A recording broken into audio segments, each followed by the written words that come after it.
Meetings, yeah, there's always too many meetings. But if you use them correctly and you structure them correctly, and you're not wasting time and you're not going down rabbit holes on things, uh, and you're focused, like these are the things we're going to discuss and the decisions. And by the time we leave this meeting, we either have a decision made or we know where to go to get that decision made. I think they can be useful. Um, yeah. Yeah, the other thing with communication as well is that, like Greg said, there's always a lot of meetings. There's often too many meetings. A lot of decisions have to be made and things like that. But again, one of the things I've learned through BG3 is just go and talk to people. Instead of trying to find a slot in the calendar to fit a meeting with 20 people or 15 people or whatever the case might be, it makes more sense for me to go individually to a couple of people to do some reconnaissance to figure out exactly what information do I need. I had a conversation with one of the other department heads recently, and we were talking about how sometimes you just make the decision, just get moving. Like just there's you can call all these people into a room and stuff like that, but sometimes you just have to make the decision with the best possible information that you have, and just move ahead with it as quickly as you can.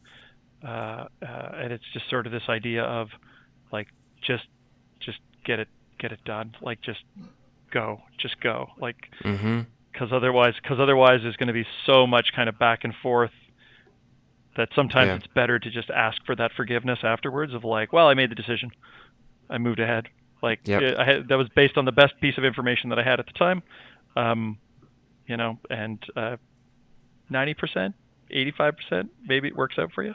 Yeah. Keep your fingers crossed. Like saves you a lot of time.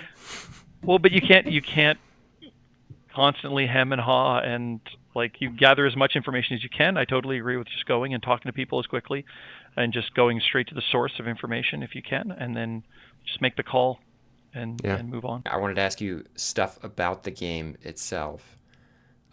So in your opinion, what character changed the most over the course of development from where it started to where it ended based on that change in evolution and growth?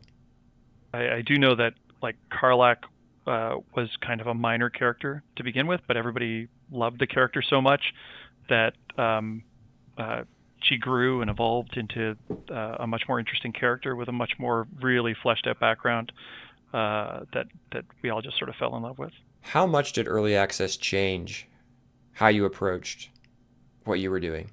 I don't know if it changed how we approach things. It probably, it definitely informed certain decisions of, how much time and effort we should put into certain aspects. But I don't think it would have changed our approach to how we're actually building it. I think it just established things and it helped us to refine our ideas and see what the priorities for the player were, which is, that's invaluable information when you're trying to make a game. I hold BG3 up as an example of early access done incredibly well. Just the amount of content you put out, the level of finish of the game, so many things.